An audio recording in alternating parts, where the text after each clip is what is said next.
Jai Gurudev, this is R Mugam. Today I am coming with a new concept, magnetic flux. I hope you're all familiar electric flux in first lesson. So it is very easy. Magnetic flux is similar to that of the electric flux. Okay. Now I am going to tell about what is the use of magnetic flux or what is the need. Clear. And then we will go for how do we calculate the magnetic flux. Okay. See, in the case of you see the diagram first, and then I tell you what's the use, and I will be calculate the magnetic flux. For example, see that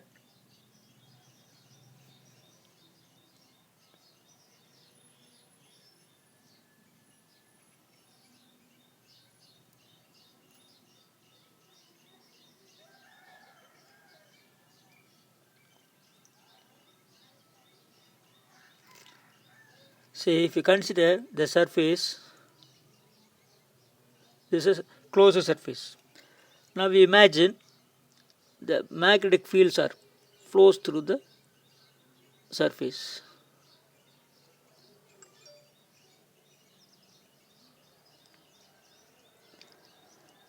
See, this is a surface where in the closed surface magnetic fields are passes through it. My question is, what is the total magnetic field strength in the closed surface? What is the total magnetic field strength? Total magnetic field strength for the closed surface.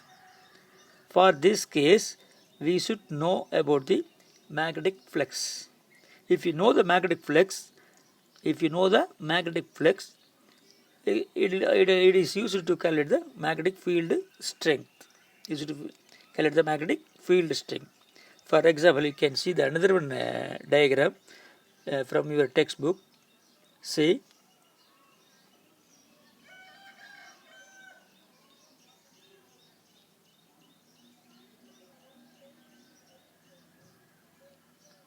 yes, see the diagram.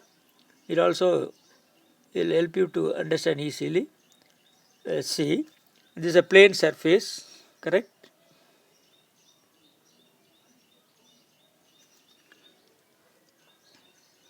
See, this is a plane surface. See, this is a plane surface which is placed in a uniform magnetic field. Uniform magnetic field. For this case, what is the flux? For example, see the angle between the magnetic field B and area vector A is, what is it? Theta. This is a theta. For this case, what is a magnetic flux? For the closed surface. The closed surface is nothing but it's a plane sheet. For this case, we can write the magnetic flux is nothing but what's it? Phi equal to B dot A. B vector dot A vector. B vector dot A vector. Then nothing but what is it? Magnetic flux is the product of magnetic field and area of the vector. That is B dot A. Here dot product. What's a dot product? It's a scalar product. Scalar product, what is it? A scalar product is nothing but what's it? Magnetic flux is a scalar. It's a value. See, in the case of magnetic flux, how many number of lines crossing through the given area? That is a magnetic flux. Very simple. And how many number of lines crossing through the given surface? That is a magnetic flux. So, how many number of lines? Number of lines is nothing but that number. Maybe 5 lines or maybe 10 lines or maybe 20 lines. Like that. So, it is a fully scalar quantity. So, magnetic flux is a scalar quantity. For the regular surface, we can calculate the phi equal to B dot A, or we can write BA cos theta, or we can write phi equal to BA cos theta. You know, familiar in max, B A dot B equal to AB cos theta. So, B dot A equal to BA cos theta. BA cos theta. This is for the regular surface. For the case of regular surface, you can calculate this formula. Suppose if you consider another special case, what about the electric flux for the non-uniform magnetic field as well as irregular shape? For example, see, I'll show the picture from your textbook.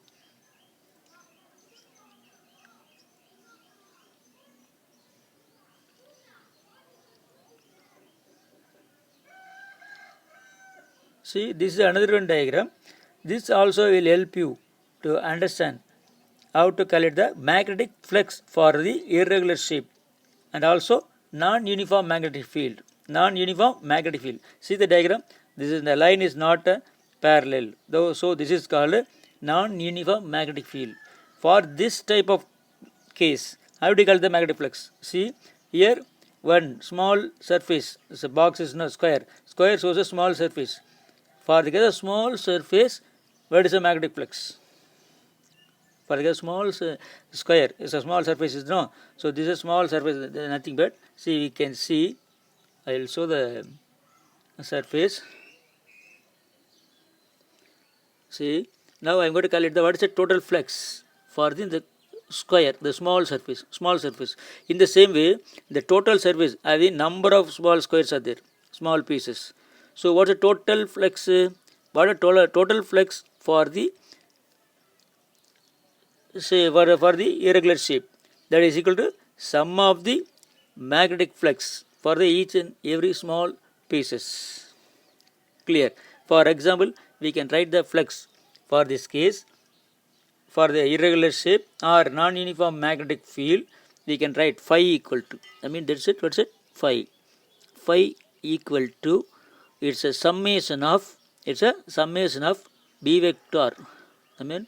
Bi. Here's a Bi is a dot and dai.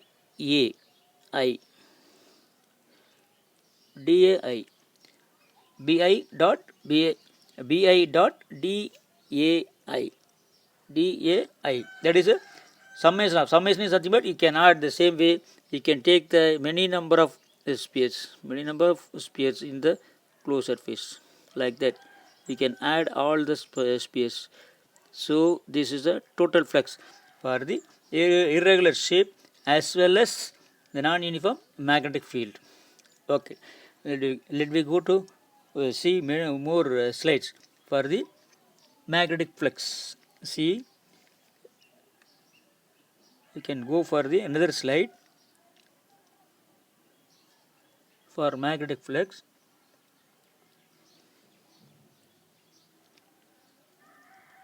Now we can easily understand this slide. Magnetic flux. See, magnetic flux represents how closely together magnetic field lines are packed. I told already what's the magnetic flux. It's a number of lines crossing in the given area. The same way, the another way they told that how the lines are closely packed. If the lines are closely packed means field is more strength. Suppose the lines are packed very far away means the strength is very, field strength is very weak. Correct. So this is a way magnetic flux represents how closely together magnetic field. From that one we can calculate the magnetic field strength. See the diagram. See here, first one. In the case of diagram, what's it? The B, the circle. This is a plane surface, or this is a magnetic flux through the loop. Suppose you consider the loop which is perpendicular to the magnetic field. The loop is perpendicular to the field. So the angle between the loop and the magnetic field will be theta. So the angle between the A and B is angle at which the loop has been titled. Clear? So from the one you know the theta. So what's the magnetic field? What's the magnetic flux? I told you the formula. Phi equal to A dot B.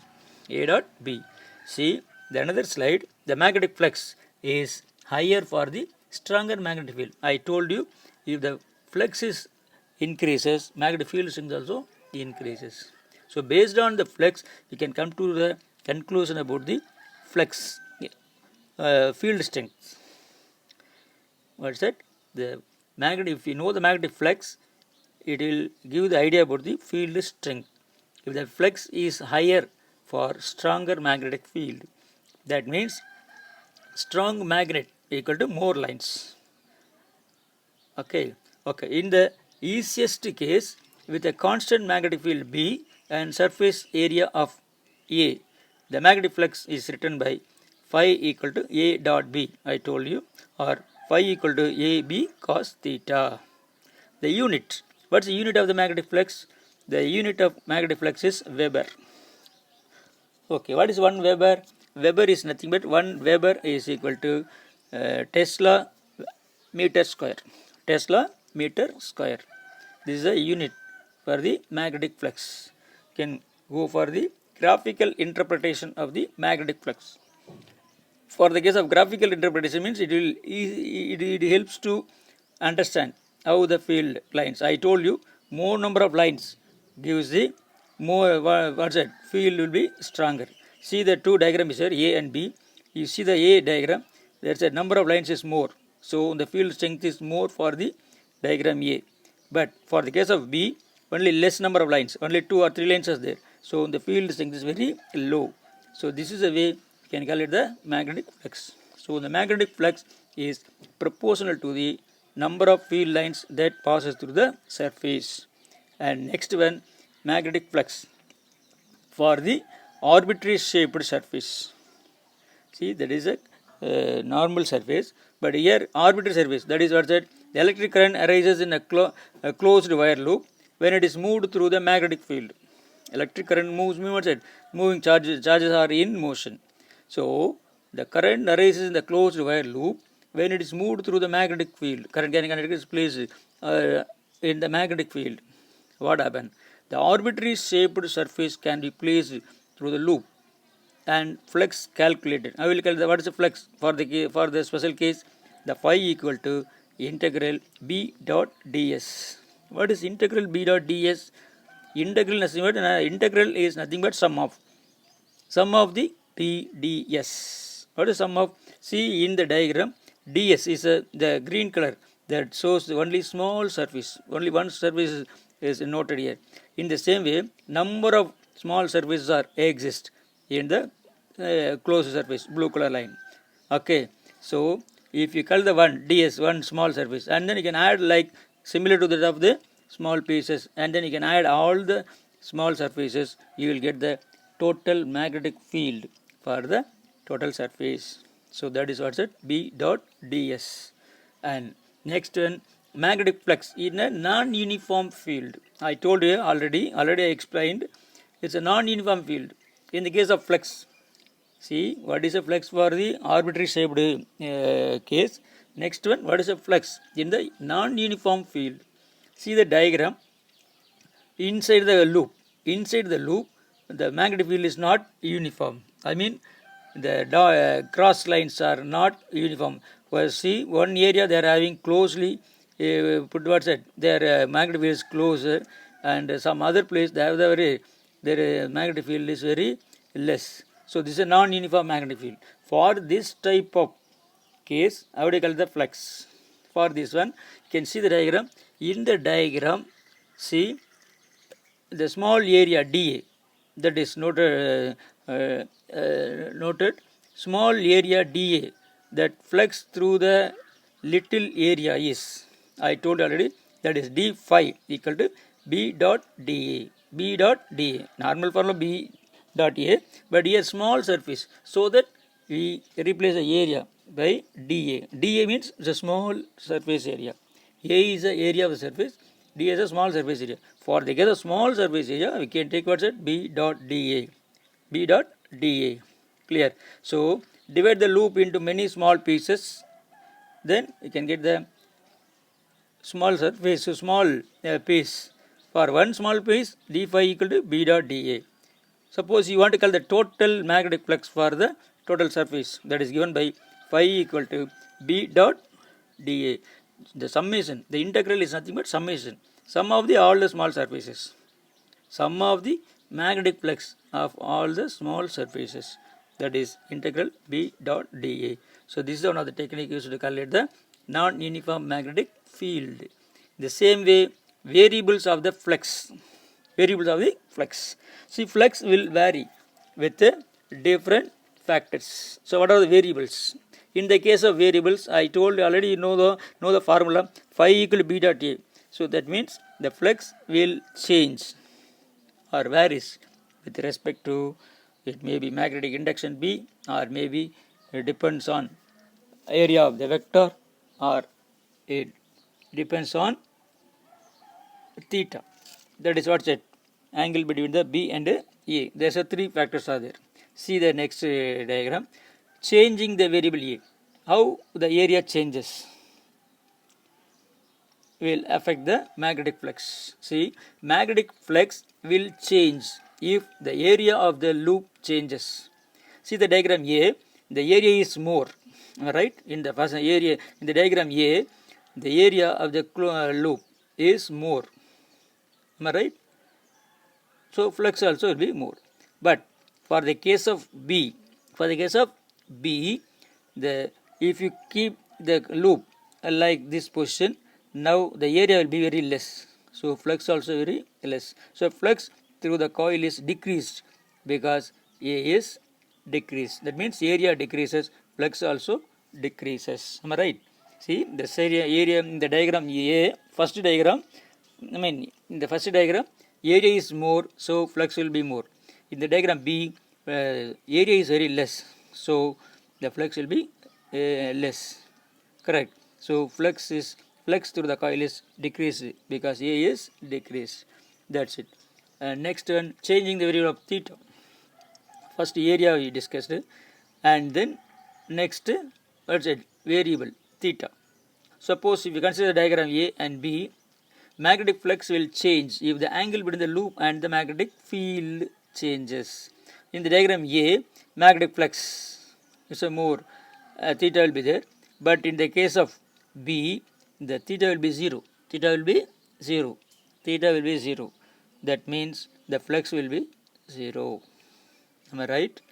See, for the first case, there is a maximum flux. The second case, the flux will be 0. Depends on the angle between the magnetic field and the loop placed in the magnetic field. And third, next one, changing the variable. Already discussed, but here the three type is there.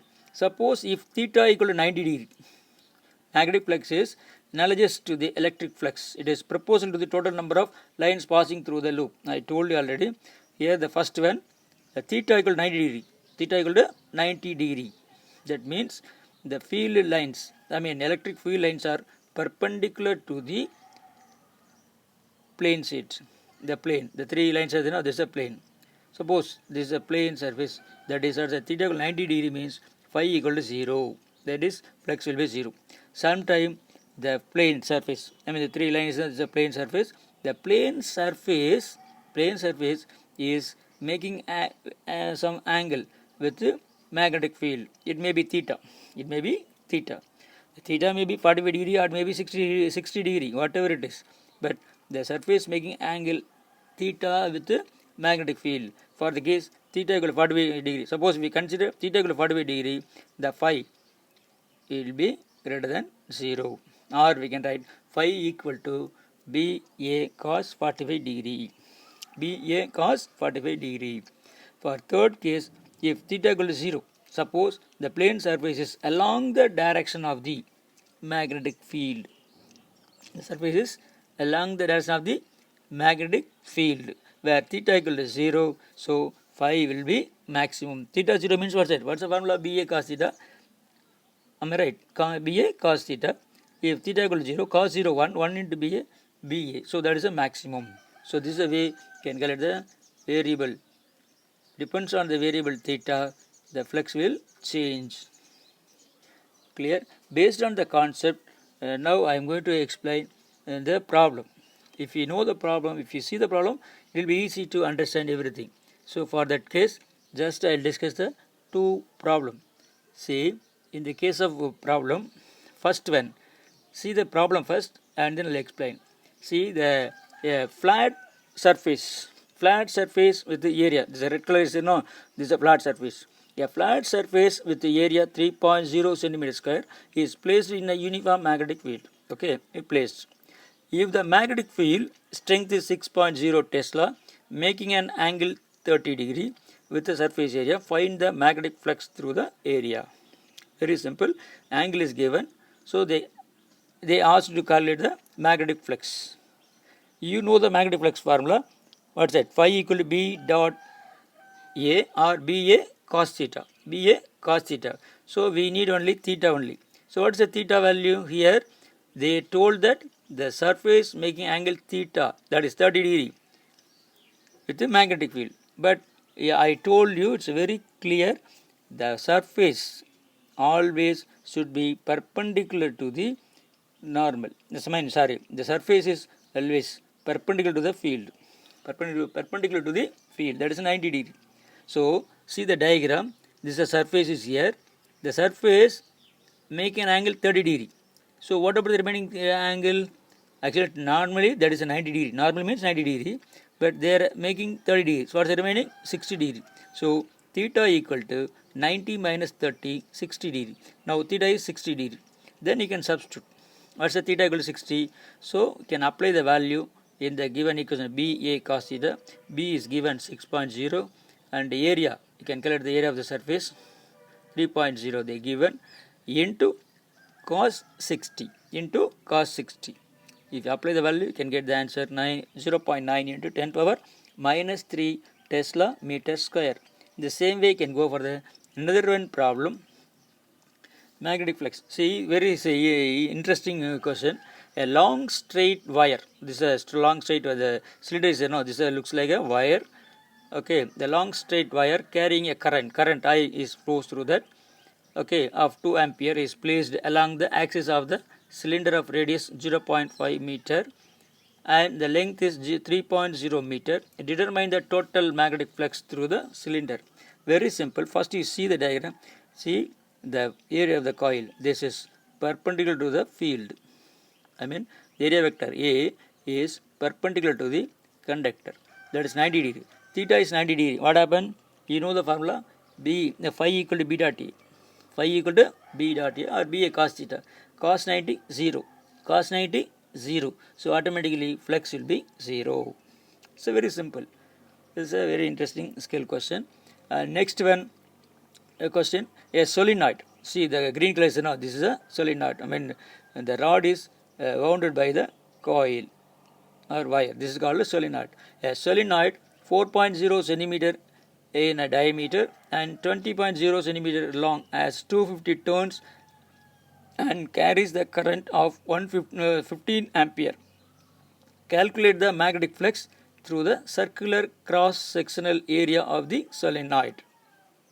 See, one more time I tell you, in the case they gave everything, but they asked cross-sectional area. They asked only flux. They asked flux. So flux formula B A cos theta. B A cos theta or B dot A. B dot A. There is no angle is given, so no need to put what's it B A cos theta. We can write directly B A. B into A. What is A? A is given. You have to calculate area of the solenoid and B. B also you have to calculate and then you multiply, you can get the flux, that is 2.96 into 10 power minus 5 Tesla meter square. Tesla meter square. So this is a way we can understand the magnetic flux clearly. Am I right? Okay. Next thing, we are going to see Faraday's law. Faraday's law. Before you have to go for Faraday's law, first you see the Faraday's experiment. Already explained in the first video, Faraday's experiment. From the experiment, we will get some inferences or conclusions. Based on the conclusion, we can go for the Faraday's law. Faraday's law. It's also a very interesting topic. See, here's a magnetic Faraday's law is explained from the experiment. See, for example, see that Faraday's experiment. First you see the Faraday's experiment. Here's a Bohr magnet is placed nearer to what's it? Coil. The coil is connected with the galvanometer. If the magnet move towards the coil or away from the coil, what happens? The galvanometer shows the deflection. Galvanometer shows the deflection means current is produced or EMF is induced in the coil, so that deflection is produced. Am I right? Okay, you can go for another one slide. For the case of Faraday's experiment, he found that no evidence when the magnet was stationary, but did see a deflection in the galvanometer when the magnet was moved away or towards the coil. See, there's a 3 diagram is there. In the first case, magnet move up, magnet move in upward direction, and B in the coil increases, right? Magnetic field increases. If you move the magnet above, the magnetic field will be increases, so the deflection is produced in the rightward direction. See the galvanometer. Suppose in the second case, B diagram, if the magnet move downward direction, B in the coil decreases, magnetic field decreases, so the induced current also decreases. See the galvanometer, the deflection is leftward direction. Suppose the third case, very interesting. If you keep the magnet inside the coil, there is no deflection. That means no flux changes. No magnetic field is varies.